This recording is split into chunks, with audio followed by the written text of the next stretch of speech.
Good evening, everybody. Welcome back to the Collegiate Star League Counter-Strike Global Offensive. My name is Joey, also known as Jay Zilk. I am here with William, aka What's Wrong. How's it going? This week we have Cobblestone. Some of you love it, some of you hate it, some of you type drop in chat hoping for Dragon Lores. But this is not one of those games. William, tell me, what do you think about Cobble relating to kind of more underdeveloped teams? And because we just saw the last game, and I would have expected it to be incredibly T-sided, but that wasn't the case. So what's your kind of thoughts on how maybe a mixed teams or teams that haven't really worked together that much, and what it relates to how they hold sites, and whether that makes it T or CT-sided? Yeah, Cobblestone in general, right now it's more terrace-sided just because you could go ahead and funnel through so many terrace players, and it's hard to coordinate a defense. And generally, with less experienced teams, it's always the CT side that's the harder side because that requires a lot more coordination. Whereas terrace, you just group together, you hit a site together, and that's it. As for counter terrace, you have to work out crossfires, you have to work out how you're holding for each other and stuff like that. So honestly, if considering that these teams are even, I'd be looking at a 9-6, 10-5, kind of towards T side, and depending on how the pistol goes, maybe even like 8-7. But it's definitely you're gonna see a T-sided affair, assuming that the skill from both these teams are equal. All right, well, I'm having my own technical issue on this end. For some reason, I can't hear you. It shows you lighting up in Skype. So, really genuinely sorry, guys. Trying to work on this issue. But we do have everyone ready in the server, so it looks like we're going to be getting into the game pretty soon. Let me go take care of my issues. Sorry, Will, to kind of put you on the spot. I don't know if you know much about these teams, but if you want to go ahead and let the people know, inform the Yeah. people kind of their standing so far in the games and what kind of expect from this matchup. I'm going to go ahead and take care of this issue, see if I can get this sorted out right before the game Yeah, starts. Give me it'll one be pretty second, guys. crucial for you to hear me. Yeah, as for this game, it looks like they both these teams went down early in their new divisions. At their old divisions, they had titans such as Georgia Tech and Matthew McConaughey fan club, which interestingly enough, both those Titan teams dropped a game extremely early in this half of the season. But that's something else. For this bracket, for both these teams, University of North Texas and Appalachian State University, it's pretty much do or die time because the two teams that defeated them, I think, are University of Toronto and Western Washington University. And I'm 99.90% sure that Western Washington University is going to come out for first place in this division. They just got to hope that Toronto drops, one or two games for the rest of the season, or they can't make playoffs. So the team that wins this still has a running for the playoffs, but if they lose, the team that loses this game right here is pretty much it's looking dire. I don't know if they're going to be able to make playoffs. So this is an extremely important game for both Texas and Appalachian State. Looks like Joey, he's still having some technical issues, so he's going to go ahead and get that fixed. And meanwhile, it looks like we're going to go ahead and wait for a little bit until he goes ahead and gets that fixed. Yeah, okay. I was hoping he would hop in. It's just so I don't. Tricast? Tricast? Yeah, I'm good on my end. I don't know what was wrong. Skype was just not making any noise at all. Okay, I'm hoping you can hear me now. I can, I can. Okay. Di-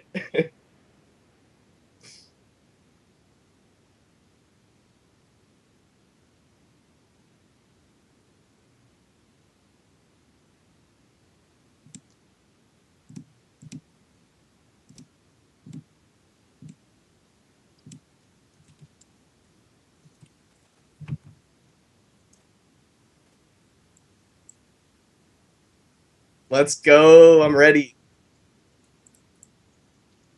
All right, I'm so down for some cobblestone right now. Sorry that I missed all your beautiful insight, Will. Yeah, I If, was if just you basically saying for less inexperienced team or for less experienced teams, the CT side is always the harder side because it requires more coordination. Where terrace side, you could go ahead and just like pile onto the site. So this map in professional play, it's terrace sided. So in collegiate play, you could definitely expect it to be D sided. Probably 6-9, maybe like 5-10 towards the terrace side, 10-5, 9-6. That's the kind of like scoreline we're looking at, assuming that they are equal skill. Yeah, and it looks like they're both kind of like in the same range, right? Appalachian and North Texas both 5-3 and 4-3 respectively. So they're both in the same range of wins to loss. So hopefully they're about the same, and Yeah, we can get I think ourselves a good game because, obviously everyone wants blood, right? We all want like an insane game with crazy like knife kills and close 1v1s. So yeah, I think we're gonna get a close game. Both these teams were 5-2 and 4-2 in their divisions. If anything, I would probably give a slight edge to Appalachian State because they had Georgia Tech and I believe someone else in their division that was also considered pretty strong. But as I said before, Georgia Tech, who was considered 7-0, and there was an article done about them, right? They went 7-0 in their first half, and then Matthew McConaughey, there was an article done about them as well. They went 6-0, and both those teams dropped a game. their first Extremely game. early on. Yeah, Oh, yeah, okay. I think they're both 1-1 or something like that. So that's something else. I'm sure once their game is streamed, we're gonna go ahead and talk about that. The two Titans dropping maps extremely early. But as for this division, it's pretty much do or die time because Appalachian State and Texas, they both dropped games early, and I could 99.99% guarantee you that Western Legends is going to be number one, 7-0 undefeated in this group. So Toronto, as long as they don't drop any games or they drop one game to Washington, they're going to take the second spot for playoffs. So the team that wins this game is still alive for playoffs, but the team that loses this game, they could say bye-bye to their playoff hopes. Okay, so there's actually quite a bit on the line then as far as...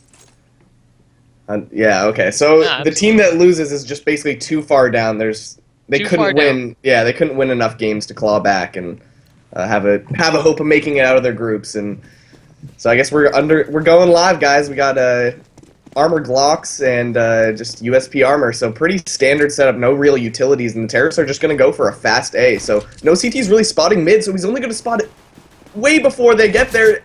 Kabam! Missing all his block shots.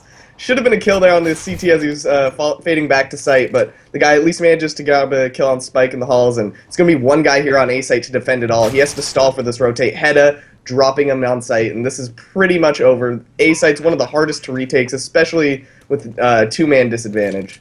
What was up with the slow rotates? They spotted the people mid, but it looks like none of the counter terrorists rotated until the terrorists were like fully on site. The rotation call should have been made extremely quickly, but again, that didn't happen. So that's going to be a clean pistol round for University of Texas. And the pistol rounds are obviously always incredibly important, but it's also one of the rounds where the counter terrorist, I think, actually has a huge edge over the terrorists. So yeah, it was extremely crucial that the terrorists won this round.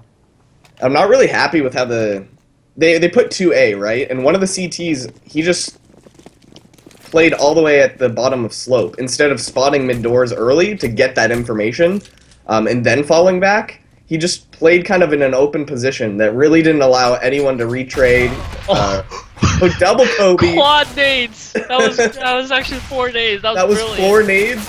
Yeah. Amazing, 4 boys. times. That's some thorough cobble play, if you ask me. Yeah, and Hedda, he's gonna go ahead and just clean up the fast flank here. This is a clean round, not losing anyone. On top of that, building some bank here. But the counter terrorists did something interesting. They actually didn't force up. Usually, again, cobblestone is a map where you force up either on the T side or the counter terrorist side, and that seems to be the meta. But you could see Appalachian, they actually only, besides one person, everyone is just going with the straight pistols, or they're not buying anything at all. So I think we're going to be looking at ops for coming in for the third round, maybe even a double op.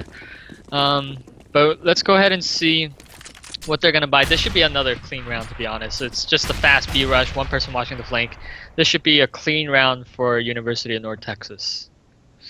Yeah, at least they got kind of four-man stack, but they don't really have a real crossfire setup. Oh, no, there's actually a guy in Coop, so they at least have some sort of ability to refrag and get at least one kill. Hopefully Mr. Kabam and Hedda just drop and get in these ego frags. Last player, Jellyfish, but he's the guy on the rotate. So interestingly enough, he didn't push through halls. I didn't see if he found an engagement or anything, but he was in a position to push. He had already actually pushed mid and could have just walked into halls, so...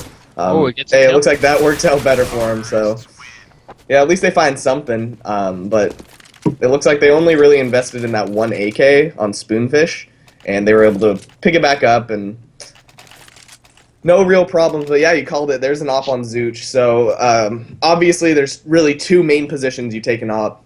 Take it mid for that first engagement, or you play B-long, and you're going to be playing either from Coop or Statue, and have some sort of support from either Forest or Statue if you're playing in Coop, and... Yeah, it looks like he's headed towards Coop, though. So yeah. And, he's gonna go ahead. Really one of the most strong positions, right, for an AWP. You can get spammed down, but it's still so crucial and allows you to get at least 2 or 3 kills before getting traded. Yeah, but unfortunately the man in drop fell, so Zooch, he's actually distracted. He can't just be looking at plat. He has to look towards the drop area as well. So he actually might go down for free because he was looking towards that drop area. That's absolutely crucial. And Spy, he has the help, but it looks like Carl Sagan, he's in a great position right underneath plat. He doesn't have to peek this. Someone else can go ahead and get the crossfire, but that his teammate is going to go ahead and fall, and it looks like he wanted to peek wide to go ahead and take out Spoonfish. But Spoonfish, he's able to go ahead and close out the round. Yeah, kind of chaos, but... Yeah, absolute chaos. You would have imagined Appalachian State could have maybe even found a round mixed amidst all that chaos. There could have been a little something, so that's kind of a good sign for them. That wasn't really a clean round. Even though they got those 2 entries, it still came down to a 2-on-2. Seemed like they were a little lost, not really sure where the T's were coming from. So it's not very good, but yeah. And we were talking before the game that it should be 9-6 CT sided, and getting these 5 rounds right off the bat kind of goes with what we said. If you know the map, you're able to just run over the defense as a terrorist, and yeah. It looks very T sided if you're a well practiced Cobble team. And honestly, I think for University of North Texas, I think they're gonna abuse this drop area because in that first gun round, when that first player died and dropped, it opened up the Opper in Chicken Coup. He actually died looking at drop from B plat because he had to look in 2 directions at the same time. I mean, his best bet at that point was just to go ahead and commit to one area, but again, the first frag went towards that drop area, and then they went ahead and rotated over to the A site. But I'll bet you that they're gonna go ahead and attack drop at least every single round. Yeah, exactly. It's such an important choke point that if you can put pressure on it constantly, and to get control of drop, most importantly, you've cut off that rotation. Buzz! He missed the knife! No. He went right behind him and missed the knife because he turned around randomly. Oh god. Why I wasn't watching his POV, I'll never understand. That's that's amazing.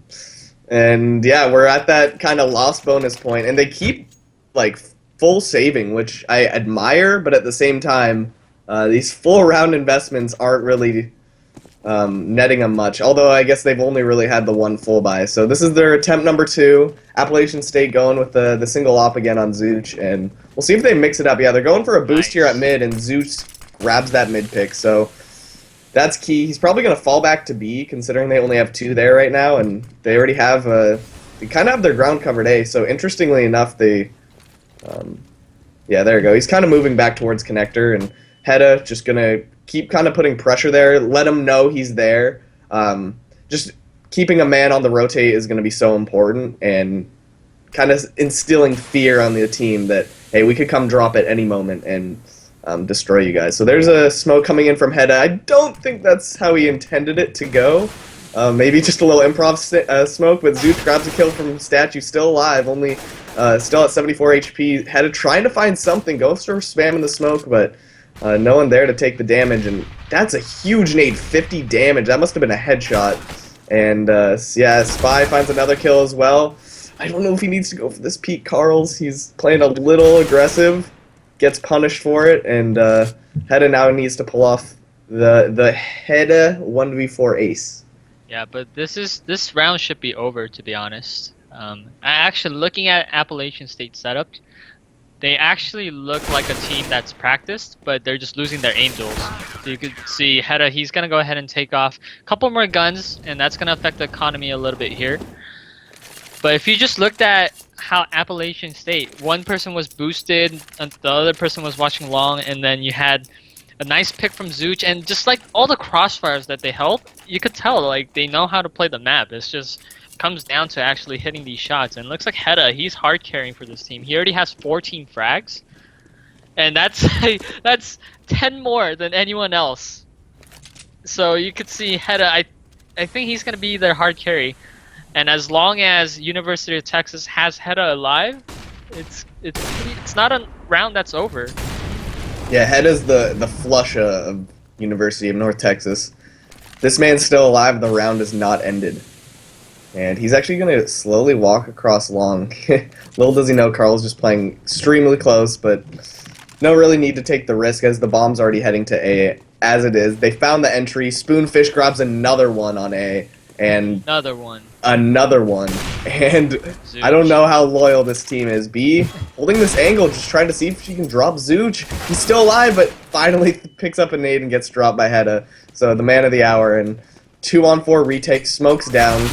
They're already holding vent, and they just get sprayed down by the man of the hour. 17-2, and this man is a tank.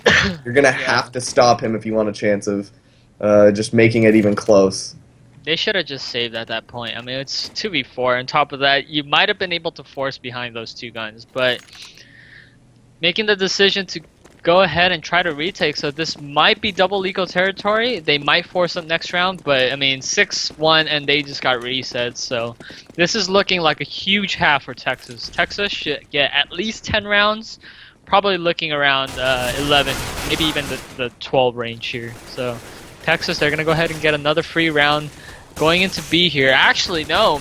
This counter tear is landing some headshots here. USPs? It's actually going to go up.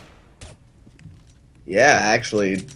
You know, when you grab a USP kill on an eco, you kind of feel like a god. Like you broke the game. Should not be possible, but Carl Sagan, bro. Best name in North America. Just going to try and save this AK. Actually grabs a double kill.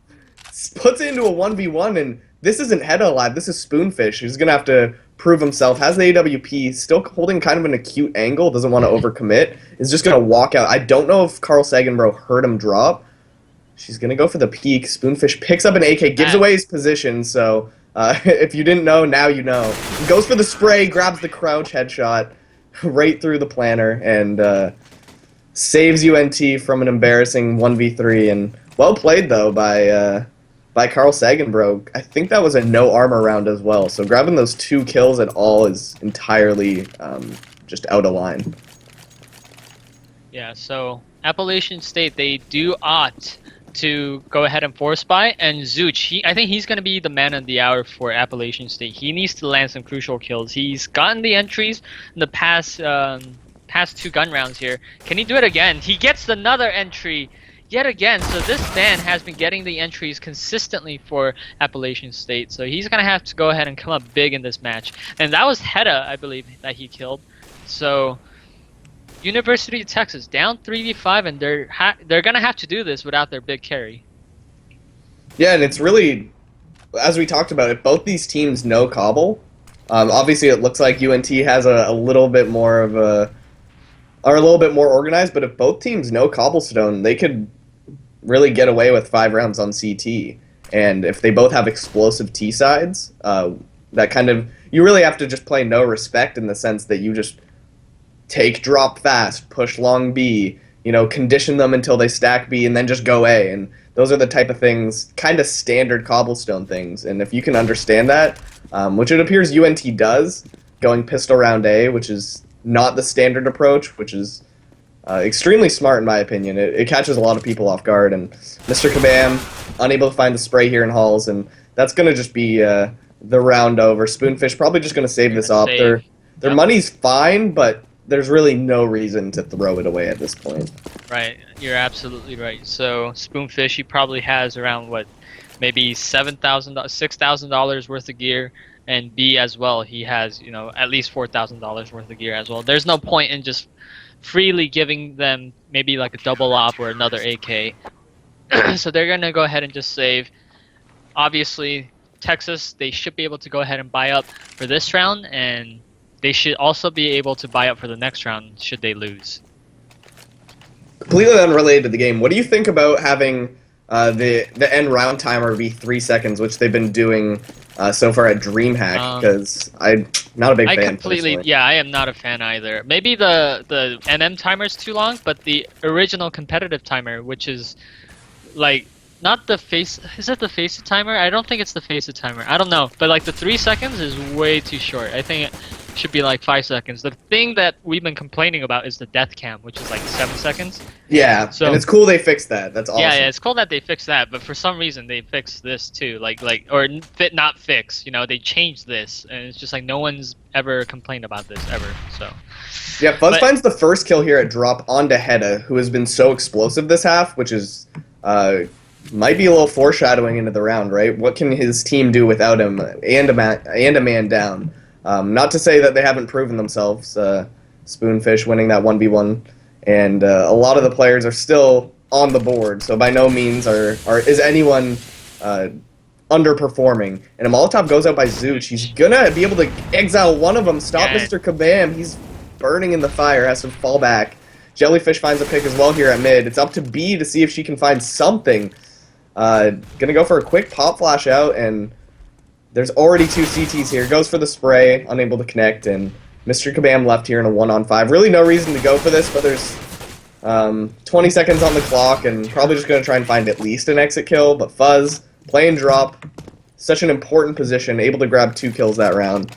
And Like those 2 kills are really good, right? Dropping Hedda. Yeah. Absolutely, and like I said, Appalachian State, it looks like they know how to play this map. Just looking at how they were playing crossfires, how they were playing off of each other, it looks like they definitely put practice in, and they know what they're doing. It was just a matter of landing shots, and Zooch very consistently getting a kill, and I think Carl Sagan as well, also getting consistent kills.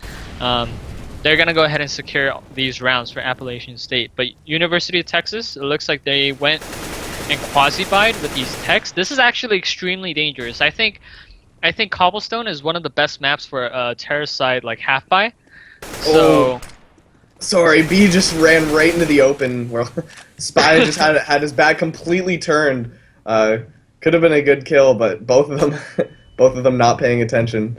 Yeah, no, I agree. It's questionable purchase, but yeah, kind of just getting mowed down. B with the AK at least, and no longer is that AK standing around. Hedda in a 1v4. This is the man you want in this position. Yep. It's Hedda.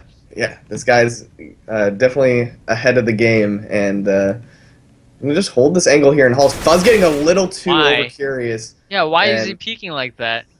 Yeah, really no reason. They're just hunting at this point, trying to end the round. They know they've won it in their head, so they're just trying to make it come true. But that's the opposite of what you want to do when you have a guaranteed win like this. All you have to do is sit on site. Like, exactly, and he still has the bomb, which makes it even more curious that they push. It's not even like they had the bomb down. Should just have one guy fall back to B to be safe, but you had him pinned anyway. There's really no reason to chase like that, but regardless, Appalachian State getting a 4th round. In my opinion, if they can play as good of a T side, they might only need 6, but from what we saw early in the game, UNT just looks one step ahead as far as it goes with Cobblestone.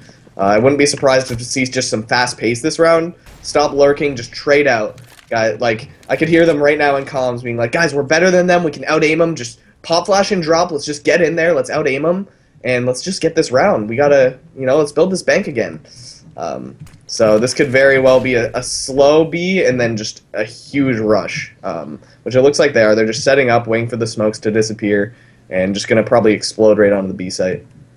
Actually, looking at both of these teams, I think University of Texas needs like 10 rounds here because it's easier for your carry to carry on the T side. On the CT side, all you have to do is hit the site that he's not in, and you could go ahead and force him on a retake position. So just looking at how these players have been playing, I think Texas at least needs 3 more rounds to be honest. So like you said, as long as they come in together, they should be okay. Heda, he's going to go ahead and get that entry again, but he is down to 5 HP, so this is still doable. He's going to get taken down. It is 4v4, and with the time winding down, they should know that it is going to be on this B site, and Zooch, he's been so consistent with this op. He goes ahead and gets another frag, but that opens up the B site. Oh, a little team kill going on. So now it's a 1v2. Bomb's down. There's only 20 seconds left. The guy, he has to go ahead and clutch this. Yeah, he's got an SJ too. I'm curious why he wasn't tapping a little bit more. It looked like a little panic spray. That gun's crazily accurate. Those first couple shots are insanely accurate, all scoped in. So you can just get some crazy one taps with that gun. But a little panicked, and they're gonna grab their 5th round. And interesting that you think, because I never really looked at it that way, but. So you think the pressure is actually on UNT now? They need to just close out this half and get 3 rounds. Absolutely. Because if you look at Appalachian stateside, you can see the frags. They're shared by 3 players, and anytime Fuzz and Spike could go ahead and come in. But looking at the way B's playing with like the Mac 10, or you just like watching, you can see the team kills coming in as well. I think definitely Texas needs a couple more rounds here, and it looks like they are gonna get these frags. They're gonna drop to A, but Spike, he shows up here now. Kabam, he's stuck in a 1v3, and he's not gonna be able to win this. He's down to 30 HP. Surely he's gonna get taken down, and that's it. Wow, wow! They got those 2 entries, 2-for-2 trade at drop. Would have thought they could at least find that guy playing connector, but no one really checked behind the pillar. So Spike just chilled. Wait for them both to pass, able to get a double.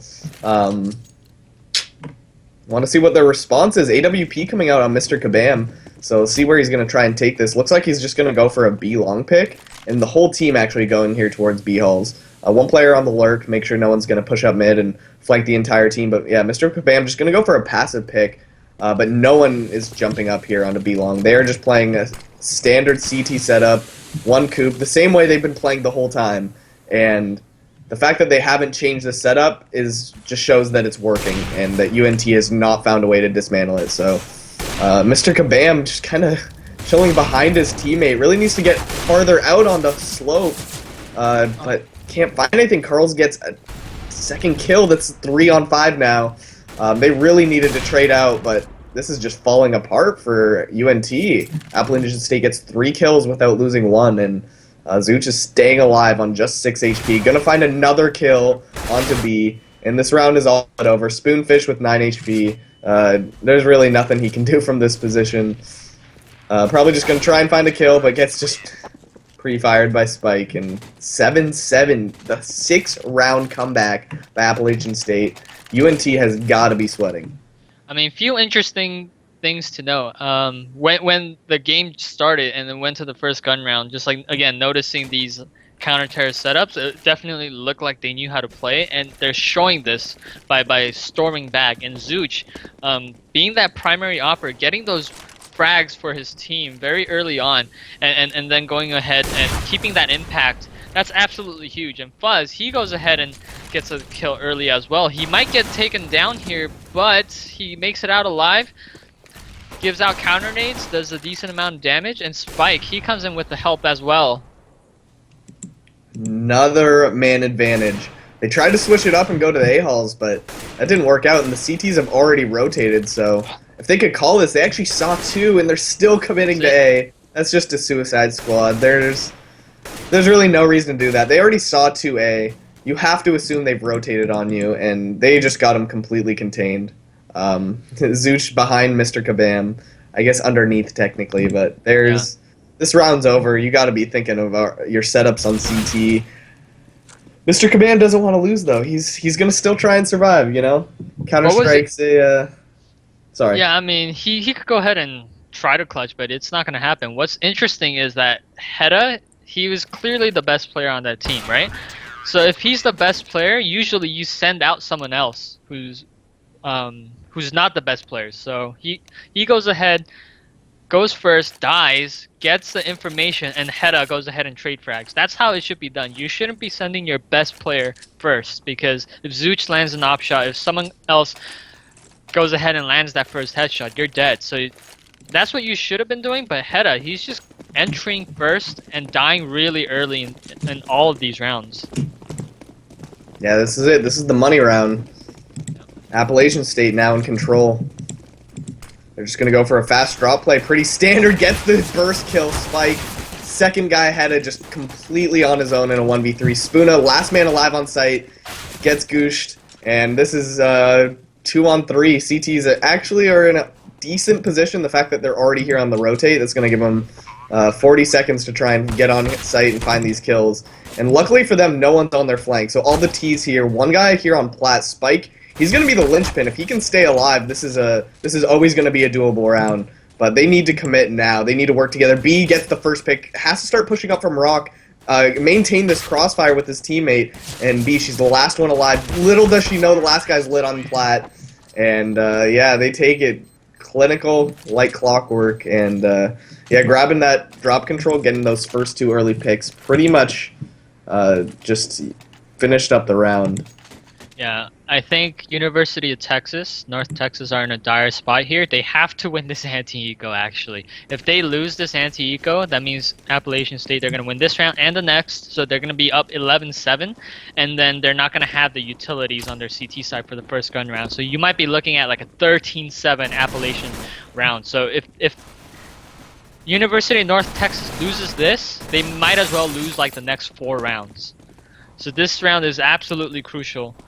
But the Terrace, they get a free B site, but it is a 4v4 retake situation, so this is still doable. No, not anymore. It looks like everyone's gonna go ahead and die on this retake attempt. Yeah, they bought head armor as well, so all the Mag 10s had to work very hard for those kills. Spike and Jellyfish. Jellyfish specifically got dropped extremely low, only able to get 1 kill before needing to reload, so goes to show how important that helmet can be against SMGs. Unable to find anything, they did actually push mid and got the 1-for-1 trade, so it was looking actually pretty decent for them. But this is starting to look like it's lights out, in my opinion. They can save this round, go for the buy, but if they don't win this next rifle, this is just going to be a complete domination. Spike unable to find that spray. Just going right through the floorboard, trying to not overcommit his own body, and actually hasn't even got touched. Actually gets dropped to 64, so just going to commit, and actually a little unnecessary. Gets killed by a P2000. Zooch at least able to trade that kill on Mr. Kabam. Mac 10 again, now it's going to be worth its money because there's no more armor, and the guy on the flank, USP. There's a guy in Chicken Coop. He hid the whole time to be killed, but unable to go ahead and get any more damage done. So this is that crucial round that University of North Texas absolutely needs to win, but I don't think they're going to have a kit. They're not going to have a lot of utility, so you could see just a couple smokes there. B should be buying the kit, but it looks like she's going to go ahead and forget to buy a kit. So again, very poor on the utilities. It's very likely that Appalachian State is going to win this round. So let's just go ahead and see if Heda can go ahead and salvage this game, because if University of North Texas loses this round, it's going to be extremely difficult. There it is, Heda dropping his head on the floor, and that's such an important position as well. We talked about it earlier. Having that drop control just allows you to start snowballing, as we're seeing Spike grabs 2 openings for the round. And that's going to just make the B site look mighty sad. Like a good idea. B catches his Jellyfish off garden halls, but gets caught off herself. And that's it. This is pretty much the game. We're looking at expected 13-7 scoreline now. The guy just going to try and save this, but only now running away, which might be too late. The T's will probably start chasing pretty soon. I'm sure right after they clear Coop and make sure they're not getting cheesed. Yeah, that's how, honestly, that's how a lot of these maps work, especially like a map like Cobblestone. The pistol's so important that if you lose the pistol, you would have to force up, whether you're terrorist or counter terrorist, because if you lose that pistol, I mean, it's very likely you're gonna lose like the next 4 rounds. So back when the score was 9-7 Appalachian State, we both stated that, I mean, it might very well look like a 13-7 just because they didn't win the anti-eco. So when it was 9-7, it was basically the counter terrorists have to win this anti-eco or they're gonna go down literally 4 or 5 rounds in a row, and that's exactly what we're gonna be looking at, I think. Yeah, holds on to that M4. That's their little beacon of hope, but it might be a false hope at this point. There's not a lot you can do. This momentum swing has just been huge. Appalachian not dropping around in 12 rounds or 11 rounds. What could be 12 rounds? So pretty insane from them to be able to just come back from such a deficit 7-1 to just 11 in a row. 7-1 to 7-12. So pretty insane from them. And yeah, this kind of momentum is probably just going to carry them to the rest of the game. And that goes to show kind of consistency in a team is greater than having one guy that can carry, right? Yeah. Obviously, you want everyone to be at the same skill level, ideally. And looks like Appalachian has been able to find a pretty close version of that. Everyone playing at a pretty consistent level.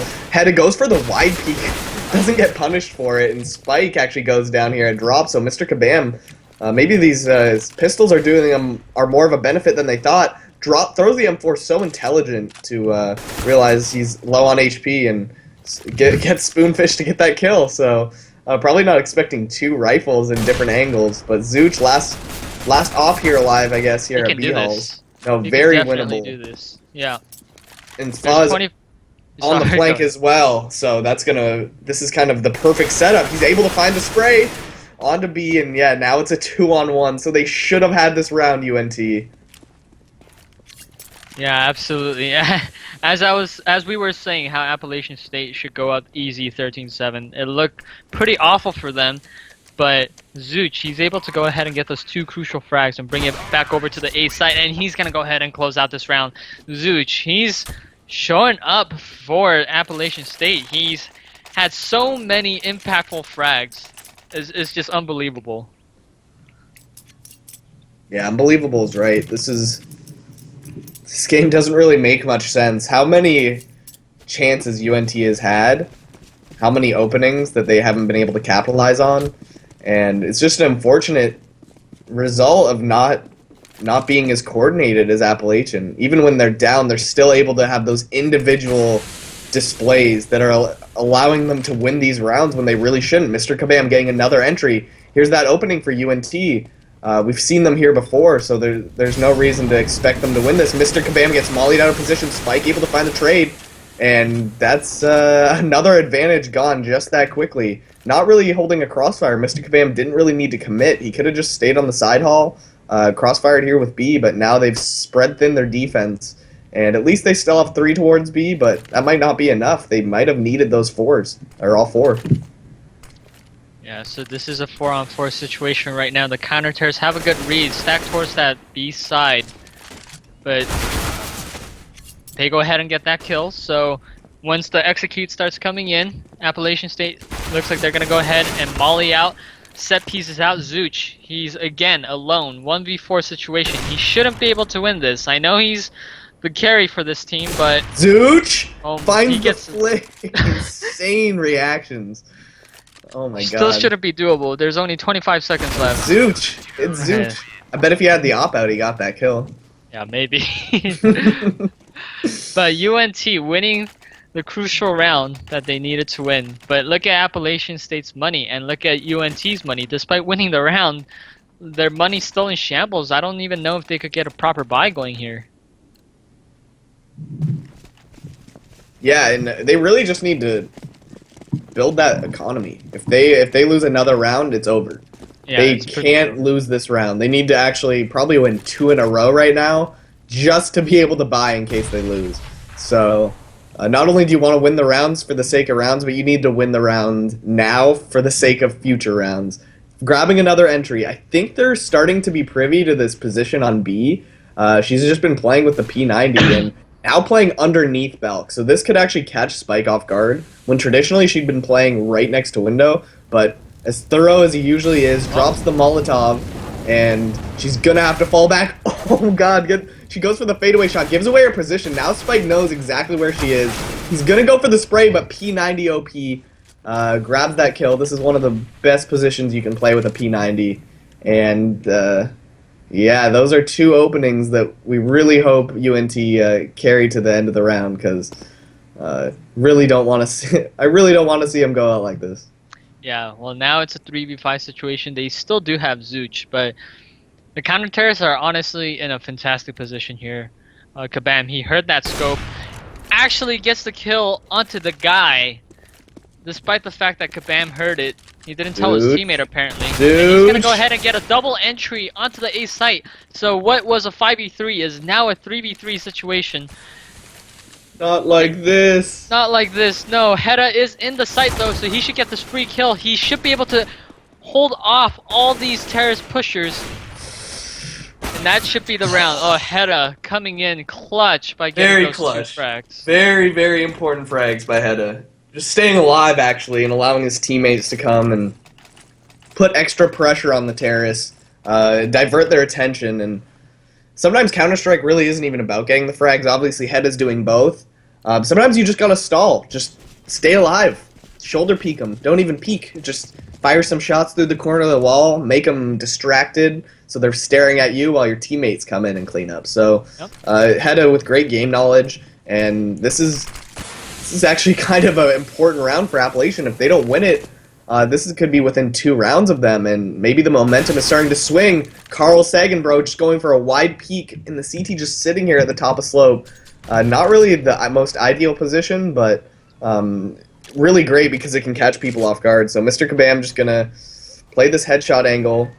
Pretty risky position that could not pay off, but grabs 2 entries now. Spoonfish here grabbing the op, Hedda with the HE, and yeah, now he's playing drop again. So we're seeing a kind of a mix-up of defense positions, and it's kind of catching off the T's. They were not coordinated at all, just trying to find picks that round, and as we can tell, that's not working for them. So I'd imagine they'll go back to this just brute force, stick together, and take a site. Yeah, a bit of a comeback coming in here. UNT obviously should win this round, so this is going to be 13-10. And as much as I want to say it's going to be 13-11, the quasi-buy for the terror side of Cobblestone is extremely scary. So like I stated before, is just if you just have armor techs and you run in, it's unbelievably difficult to stop. Yeah, very hard to stop, and now it's going to be even more difficult. We got UNT with just a huge bank that, you know, even if they lose around, they're at least able to rebuy up, and that was the important part, really. Just building enough momentum that they can carry themselves into another buy if need be, and here comes the force buy. So Jellyfish still with 2,200. Interesting, didn't buy any armor, so maybe just a little not committed to the strat, but they're just going to go full-out Tech 9, Olafmeister style, right here on the B site. They get flashed, 1 kill, 2 by Head. It has to reload, pulls out the USP, unable to find the 3rd, but Spoonfish cleans up, and Mr. Kabam also with the 4th. So only 1 man left. Carl Sagan, bro, finds 2, and if Carl Sagan can get a 1v4, that would just be so mentally disheartening that I don't know if they could come back from it. Mr. Kabam maybe overcommitting. Carl Sagan grabs the burst shot, so now it's down to a 1v1. The guy just walking around, he has bomb control, not checking his right side. This could be the end of him, but he flicks over, grabs Carl Sagan, bro, and just saving University of North Texas. I gotta give this man a bonus because the guy saved the team. He's the guy you need in that position. So 11-13. This is probably the round that will either give Appalachian that momentum or UNT will probably tie the game. Yeah, absolutely. And it looks like Appalachian State, with the amount of damage they've done, despite the fact that they're not fully geared, they decide to go ahead and force up, especially because they took down 4 members. And as long as they charge in together, I think they're going to be okay. Zooch gets another entry down in mid. So this is going to be a 5v4, and now he has a gun. So as long as Appalachian State, they play for trades and come out together, they should be able to at least break into the site. Yeah, we haven't seen an entry out of Appalachian State in a long time, so it's a pretty key kill, in my opinion. They were getting tons of entries earlier in the half, but we're just not finding it anymore. They were getting red, getting pre-fired, and losing their aim battles at drop.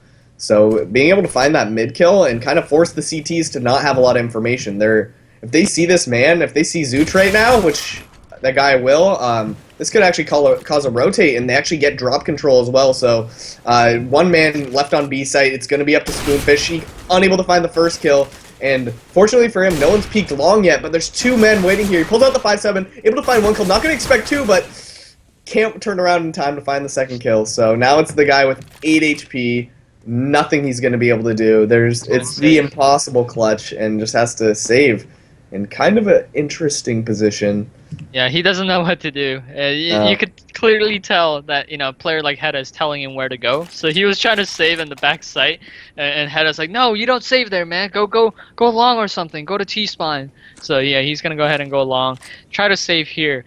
And Zooch, all game long, every single one of his frags have been absolute impact frags. So once he gets that kill, he makes a huge distraction onto that ace site. So even if he didn't get that second kill, that drew rotations over, and then Appalachian State got a rotator kill, and then they went ahead and overwhelmed the Opper. So again, Zooch having an immense amount of impact every time he goes ahead and gets a kill. Every single one of them. None of them are exit frags. None of them are like eco frags. They are entry frags. They are clutch frags. I mean, he's been doing it all for Appalachian State. Yeah, exactly. And considering they're on a 4-round loss streak, grabbing that round is so key right now for Appalachian State. This could go to the end. This could be one of those 30-round games at this rate. And Spike going for the pop flash. They're boosting, though. They both get actually flashed, and they're going to just cancel that. Oh. I don't know if he saw any of them, but he is going to hear that contact with the HE. Know that one's underneath, but they fell back just in time. So pretty important that they just maintain this drop, because every time they've lost the drop, they've essentially lost the round. So one of those key positions, and there's a reason they have a crossfire now here. Hedda and B gonna hold the choke point. Zooch finds another entry. This man is on point right now, and that might actually draw a rotate towards A, but they're still just gonna hold strong, keep this one man at A, and molly out Spoonfish's position. He was in an absolutely crucial position, but they molly him out, so they're going to get pushed back. Here comes the B take, and as long as they come together and Spoonfish doesn't get insane headshots, that should be the round. And Carl Sagan with nice entries. You can see the University of North Texas members, the remaining members that are alive, they know they're getting pinched. There is no saving for them. They are going to get hunted down. Yeah, absolutely. Both low. There's nothing you can do. This is kind of sad to see. They had the 4-round comeback. It was looking pretty nice. Maybe they can do it again. They've done it before, so. But yeah, no money to really back it up. Everyone has about $2,000 to $3,000 on average, and we're gonna have to see some crazy plays come out. But hey, they won an eco round before, and that's what got their momentum back. They were able to find those 5-7 kills, play that close range. Maybe these pistols are actually forcing them to play more passive, which tends to be the opposite when most people play pistols, because they're not really taking the one-on-one engagements. They tend to force the T's into a crossfire, and there, speak of the devil, one-on-one engagement gets lost to Fuzz.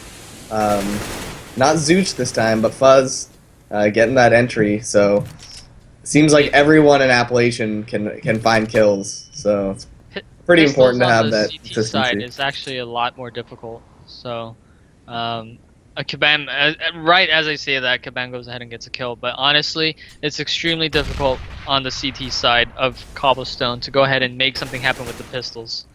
But Kabam, he's actually playing one way. Yeah. Yeah.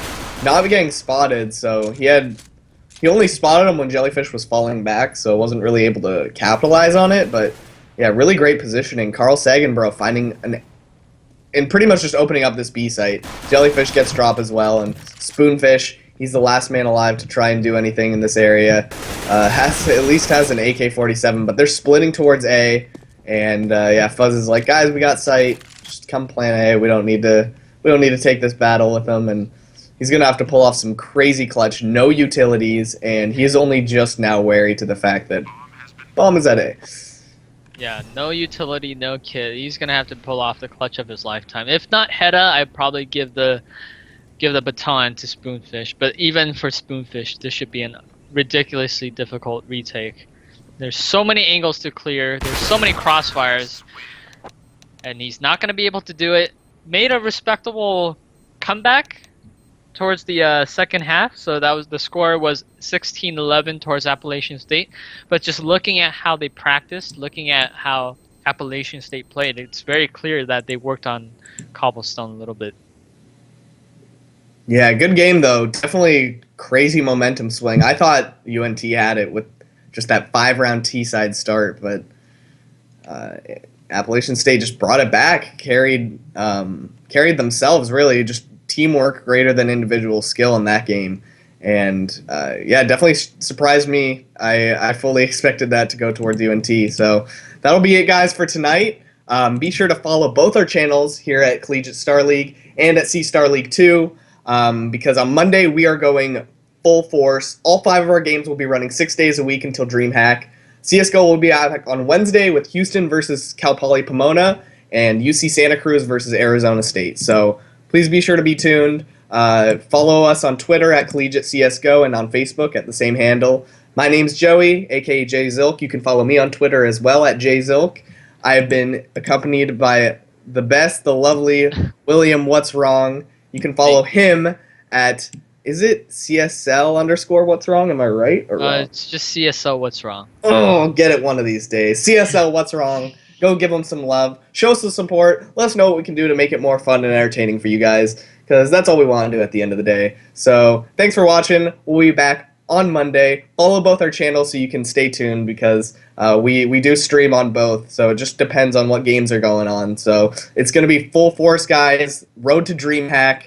We'll see you guys next time.